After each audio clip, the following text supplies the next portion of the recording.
In your head, there's always like this perfect place. I don't think I'll ever reach that perfect place. You think it's there. You're like, if I get this, You know, in your dream, whether yeah. it's realistic or not. I think that there's a lot of hills.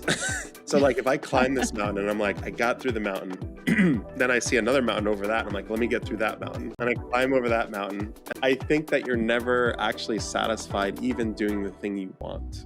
Do you find it easier or harder the second time around? I think it's just different hard. I think Mhm. it's different in different ways where say you buy a car and you've used that car for 10 years and you know where all the parts are and the buttons and the lights and you know where to fill the tires up and you know how long the car can run without, before running out of gas. You get really comfortable in that. But then when you're in a new car, it's like, oh, like I need to really understand like how this button works, that button works. Like so like you're building a new culture, you're building a new team, you're understanding the team dynamics, you're figuring out how do we all work well together. It's more nuanced. Not that it's harder, I just think that their scaffolding is in place for other things where they may not have the fortitude to do it, right? It's not a matter of happiness, it's a matter of you want to stay in it for like the fun of the game.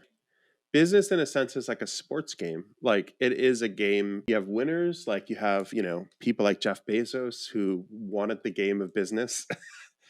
And then you have like other entrepreneurs who are really struggling.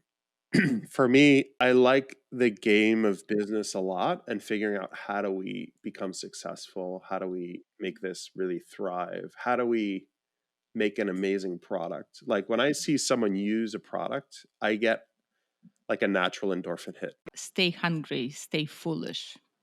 What does it mean for you personally? Is it financial hunger? Is it curiosity hunger? And what is foolishness? I think it means just keep pushing yourself to grow and like learn, experience new things, and don't get complacent. When water is like still, it's not moving. But when you have flowing water, it's like always continually moving, you're learning. You shouldn't just be complacent with what the world is. You shouldn't just be complacent with who you are. I don't think people should just stay hungry and like keep working to just work. I think you have to find joy in life. And for me, like learning is part of that joy. I think learning in general, the things that I'm curious about is a joy. Like I Mhm. like that. So staying hungry means like for me, it's like continual learning about the things that you want to learn about, being curious about how to make the world better or your life better. But there's a caveat in there where like you don't want to just live to work. You need to find balance. So, how do you do that, Daniel, today? How do you build a balance? You're not going to have this balance. I've heard people say like work life integration. There's always a constant struggle. Like, Mhm. do I spend time working on this project? Do I spend time working on that for the company? You know, do I spend time with my son or my wife? Like, so you're constantly figuring out how to keep your life together. And there's no right answer because I think you're always ignoring one of the pillars that makes your life happy. Like maybe you're ignoring, what are other family members that you need to help. Some of the strategies that I've started for this company was this is going to be a pseudo remote company in some senses where we're not just going to hire in one location. So for some of the employees of my new company, they have a really nice family life because they don't want to move away from their family. They wouldn't move to Silicon Valley. They never would.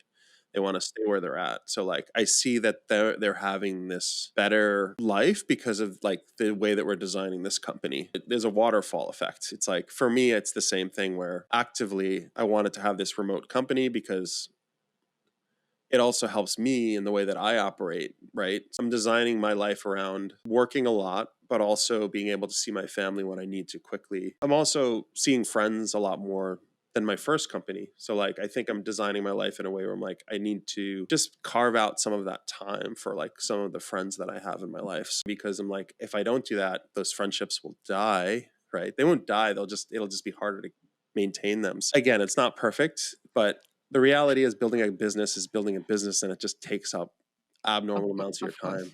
Like the reality is if you don't push yourself, the business won't make progress. It's this innate stress